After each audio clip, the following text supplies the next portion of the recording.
એ કોક દી નજર સામે મૂકી દીધું, ભાઈ આપણે દીકરીનું કરી અહીંયા કર્યું. અરે જૂના જમાનામાં તો ગોર બાપા વયા જતા કે આપણી દીકરી લગ્ન જેવડી થઈ, ગોર દાદા તમે જરા જાઓ ને ગોતો, અને ગોર બાપા ગોતતા એ બધે ફરે, અને જ્યાં એને એમ લાગે કે આ બરાબર છે આ ઠેકાણું, ત્યારે ત્યાં જીભાન દઈને આવે, અને અહીંયા આવી અને પછી પોતાના યજમાનને એમ કે દીકરી બાનું હક પણ કરીને આવ્યો. એમ બાપા વાહ વાહ વાહ વાહ, પધારો પધારો. ક્યાં દીકરીનો બાપો પૂછે, અને એને વિશ્વાસ જ હોય કે અમારા ગોરદાદા છે, અમારા કુલ પુરોહિત છે, અમારું ભલું જ ઈચ્છે, અમારી દીકરીનું સારું થાય એવું જ કરીને આવ્યા હોય. અને ગોર બાપા જીભાન દઈને આવ્યા હોય એ પેલો યજમાન પણ સ્વીકારે, યજમાનનું કુટુંબ સ્વીકારે, ઓલી દીકરી સ્વીકારે. એક વિશ્વાસ. પધારો. એક વિશ્વાસ.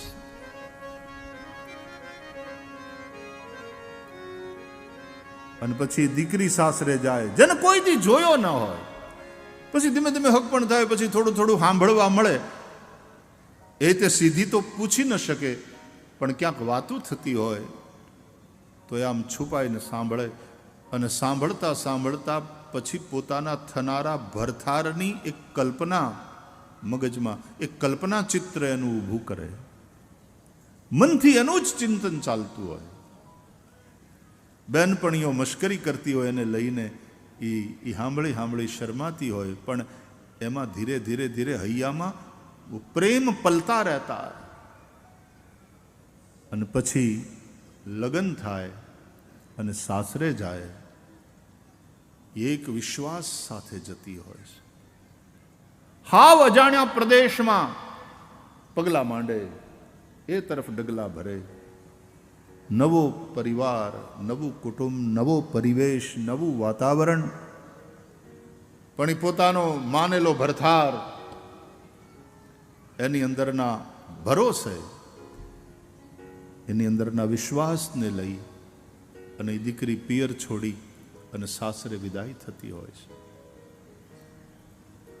એ વિશ્વાસથી પોતાનું સર્વસ્વ ત્યાં એ અર્પણ કરે.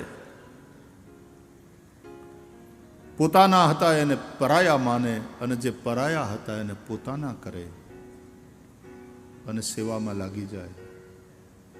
આ જે વિશ્વાસ, આ જે સમર્પણ, આ જે સમજદારી, એના પાયા ઉપર દાંપત્ય જીવન ટકતું હતું. અત્યારે આખા પારિવારિક મૂલ્યો બધા બદલાઈ રહ્યા છે. એક જણાને પૂછ્યું તમે સમજદાર છો, એટલે કે હા, તો દુખી હશો.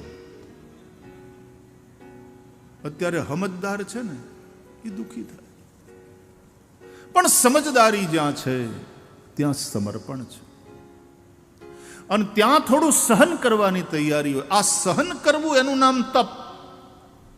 આજે કોઈ સહન કરવા તૈયાર નથી, તપ માટે તૈયાર નથી, અને તપ વગર તો કાંઈ નથી મારા વાલા. ભગવાને સૃષ્ટિ બનાવી એ તપ. વિષ્ણુ ભગવાન તપને કારણે સકલ જગત ત્રાતા છે. તપબલ રચઈ પ્રપંચ વિધાતા, તપબલ વિષ્ણુ સકલ જગત ત્રાતા, તપબલ શિવ કરઈ સંઘારા. તુલસીદાસજી કહે છે તપ આધાર સબ સૃષ્ટિ ભવાની. મહાદેવ કથા સંભળાવતા કહે છે કે હે ભવાની, આ સૃષ્ટિ તપને આધારે ટકેલી છે. ઘરની એક ગૃહિણી તપ કરે છે, ઘરને સંભાળે છે, છોકરાને સંભાળે, સાસુ સસરાની સેવા કરે, એનું તપ છે.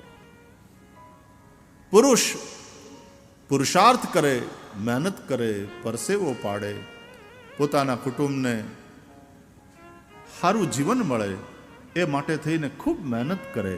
પછી ખેતરમાં મહેનત કરતો હોય, એ મજૂરી કરતો હોય, એ નોકરી કરતો હોય, એ ધંધો કરતો હોય, ઘણીવાર ખાવાનું ટાણું ના હોય, તનતોડ મહેનત કરે.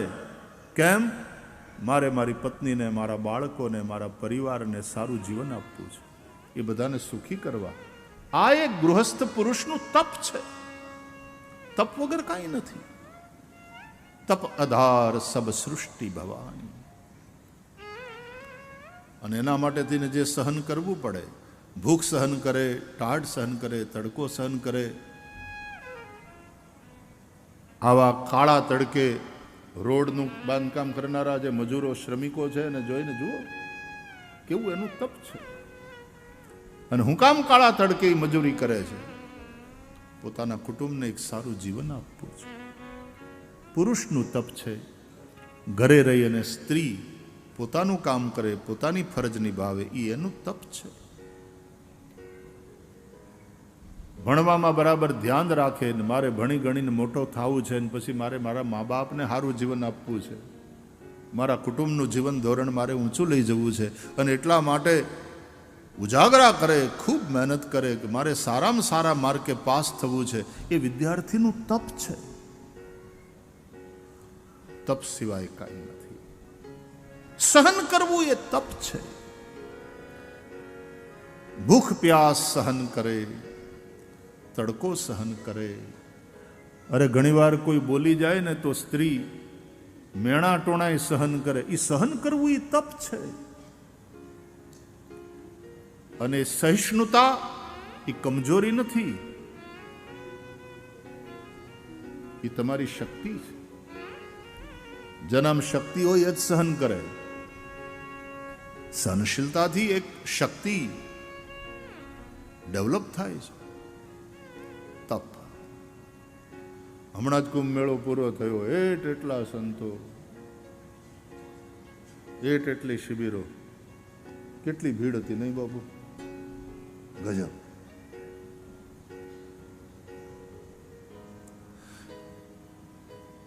શિબિર તો મેં જોઈતી, પણ આ ભીડને કારણે ત્યાં સુધી પોગી ન શક્યો હું. અમે હતા સેક્ટર 9માં, ઠેઠ ઓલી કોર, હાવ બારોબાર. અને આની કરાવવાનું થયું એ પછી ભીડે આમ અંદર જ રાખી મૂક્યા. એમાં છેલ્લા દિવસોની જે ભીડ હતી તો ગજબની ભીડ હતી.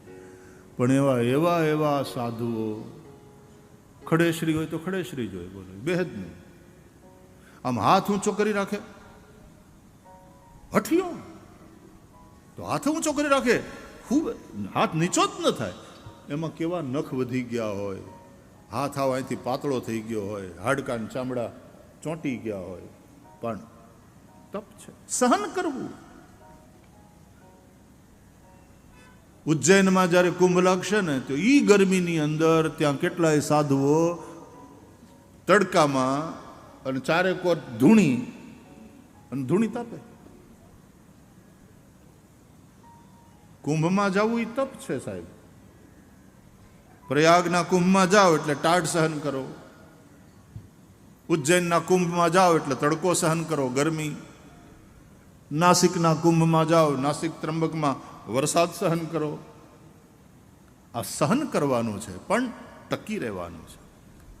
તપથી ટકી રહે છે માણસ. તપ. અને આ તપ શ્રદ્ધા વગર ન થાય, આ તપ નિષ્ઠા વગર ન થાય, આ તપ પ્રેમ વગર ન થાય.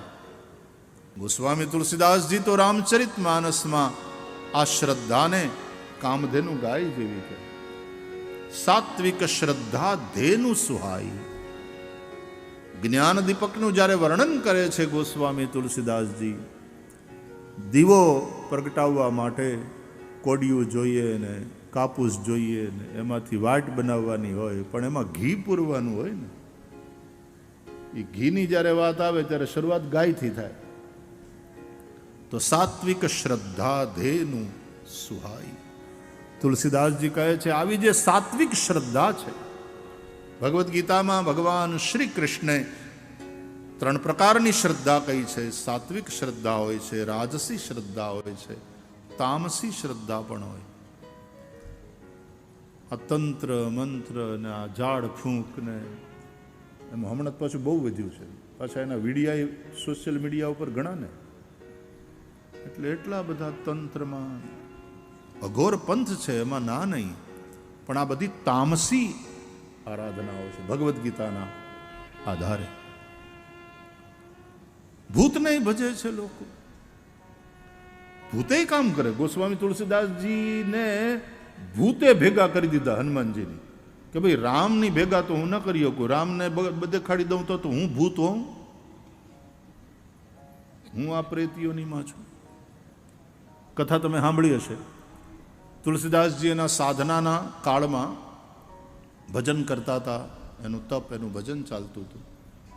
રોજ સવારના એ શૌચ જાય ને જંગલ,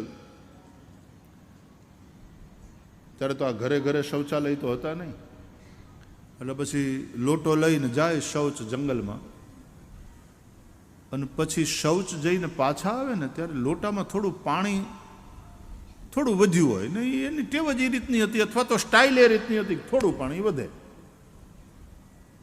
પછી પાછા આવતા રસ્તામાં એક ઝાડ, તો એ ઝાડ ઉપર એ પાણી રેડી દે, લોટાનું વધેલું પાણી ઝાડ ઉપર રેડી દે.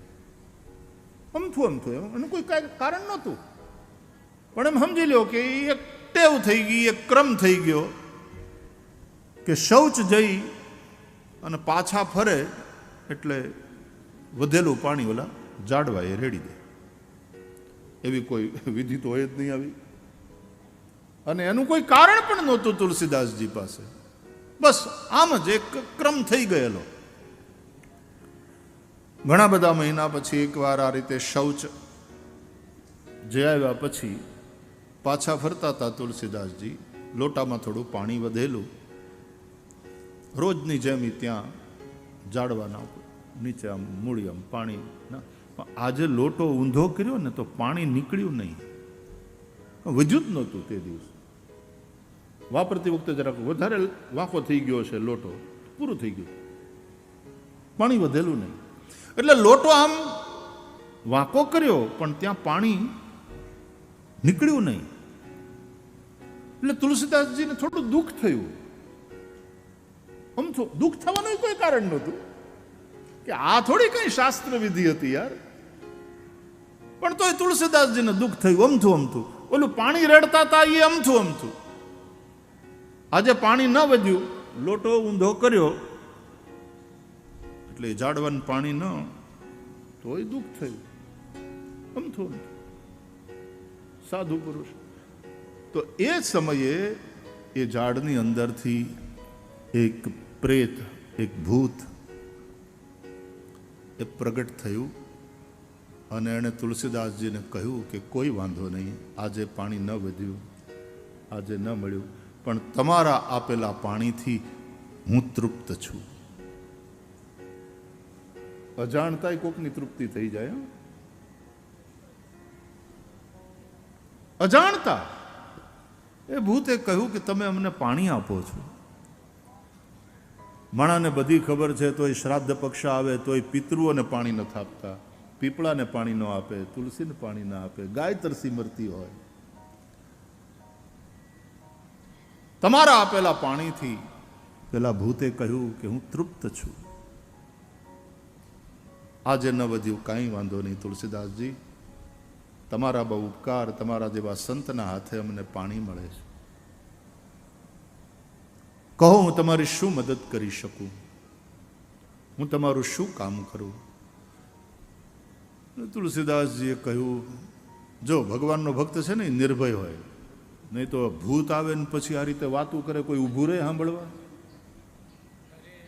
પણ ભગવાનના ભક્તો નિર્ભય હોય.